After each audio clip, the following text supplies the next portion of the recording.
저는 30대 중반의 직장인인데요. 결혼한 지 만 1년이 채 안 된 새댁입니다. 다음 달이면 만 1년이 되는데 지금 이혼을 고민 중이라 사연을 남깁니다. 남편이 너무 철이 없는 사람이라 돈을 헤프게 쓰다 보니 결혼할 때쯤부터 가정의 금전 관리는 제가 하기로 했어요. 부끄럽지만 저희가 큰 돈을 모으고 결혼을 한 게 아니라서 사실 좀 빠듯하게 살고 있습니다.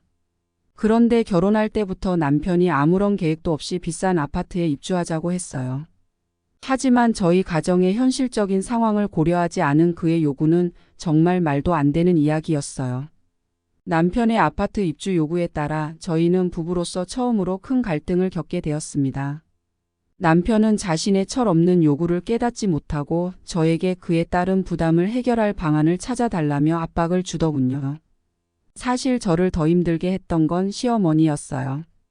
남편의 요구를 들어주지 못하는 저를 보며 시어머니는 저를 비난하고 남편을 달래려고 애썼습니다. 시어머니는 저에게 적금을 깨고 주식을 팔아 아파트 자금을 마련하라고 압박을 해왔어요. 그러나 저는 말도 안 되는 이야기라서 강하게 반발했어요.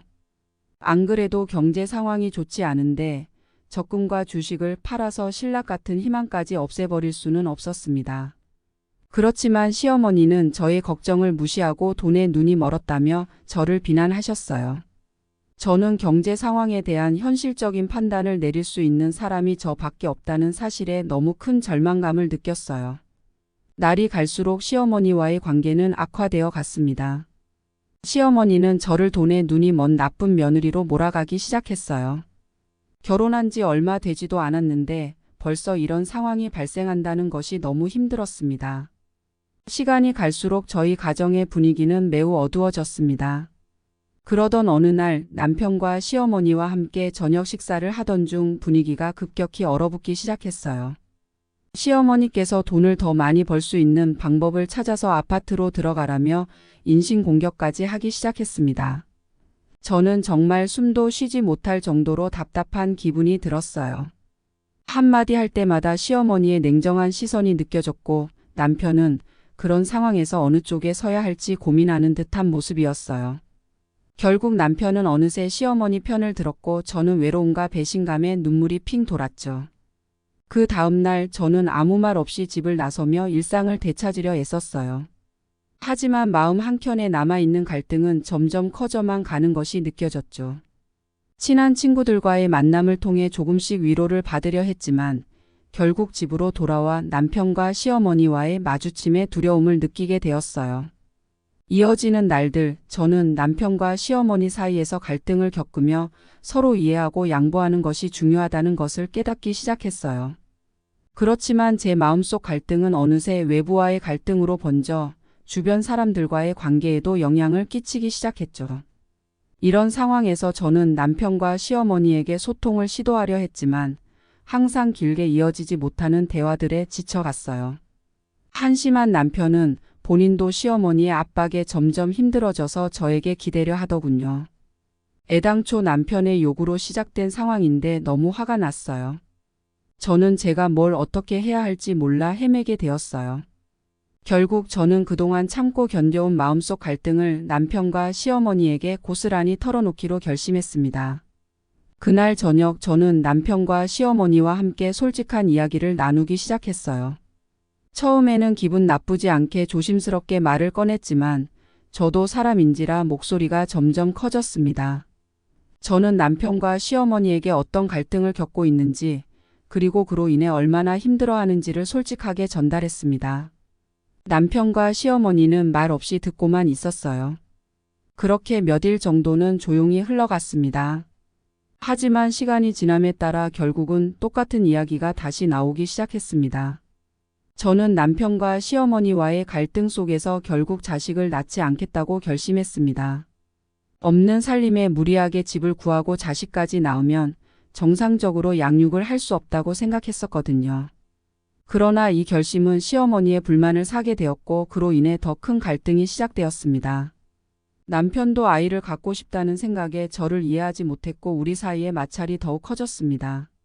저는 남편과 시어머니 앞에서 결심을 분명히 했고 그들은 저의 결정에 큰 충격을 받았습니다. 저는 한숨을 내쉬며 눈앞에 펼쳐진 현실을 직시해야 했습니다. 남편은 퇴근 후에도 힘들다며 쉬기만 하고 시어머니는 적금과 주식을 정리하는 요구를 계속하며 저를 압박했습니다. 저는 이런 상황에 더 이상 참지 못하고 결국은 누적된 분노가 터지기 시작했습니다. 그날 저녁 남편이 퇴근하자마자 저는 남편과 시어머니를 부르며 자리에 앉혔습니다. 이제는 현실을 깨닫게 해주어야 한다는 생각으로 저는 남편의 직업과 월급, 자신의 월급을 계산해 놓은 종이를 꺼내어 보여주었습니다. 원하는 아파트를 구매하는 것은 불가능한 일임을 산술적으로 설명해 준 것입니다. 남편과 시어머니의 얼굴에는 여전히 불만이 섞여 있었습니다. 하지만 저는 끝까지 시선을 피하지 않았습니다. 이어서 저는 그들이 요구하는 아파트의 가격과 대출 가능한 금액, 그리고 그 과정에서 생길 부담을 자세히 설명했습니다. 저의 설명을 듣고 남편은 어쩔 줄 몰라 했고 시어머니는 아무 말씀도 없으셨어요. 보아하니 정말 금전적인 개념이 전혀 없었던 모양입니다. 저는 마지막으로 저도 사람이기 때문에 불가능한 일에 대한 책임을 떠넘기면 화가 날 수밖에 없다고 강하게 말했어요. 그 순간 집안에는 어색한 침묵이 흘렀습니다. 남편과 시어머니는 눈치를 보며 서로 고개를 돌렸고 저는 터지는 눈물을 참으려고 애썼어요. 그 다음 날 일본으로 출장을 가셨던 시아버지께서 돌아오셨어요. 집에 도착하자마자 긴장된 분위기를 바로 눈치채시더군요. 시아버지는 저 남편 시어머니와 함께 거실에 모여 이야기를 나누기 시작하셨습니다. 시아버지는 남편과 시어머니에게 자신들이 잘못된 길로 가고 있다며 일침을 가하시며 이렇게 계속되면 결국 가족이 행복해질 수 없다고 말씀하셨습니다. 집안의 가장 어른이신 시아버지의 말씀이다 보니 아무도 더 이상 토를 달지는 않았어요. 하지만 단지 말을 하지 않을 뿐 마음속에 불만이 남는 것이 느껴지더군요. 결혼하기 전까지만 해도 남편이 이렇게까지 경제관념이 없는 사람인 줄 전혀 모르고 있었어요.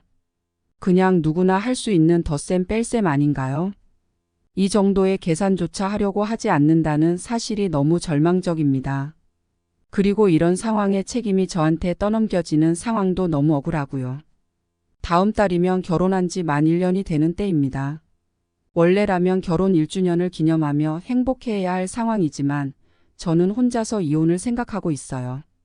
사람은 고쳐 쓰는 게 아니라고 하는데 경제관념이 전혀 없는 남편과 시어머니 때문에 미래가 너무 암담합니다. 도대체 어떻게 해야 하는 걸까요?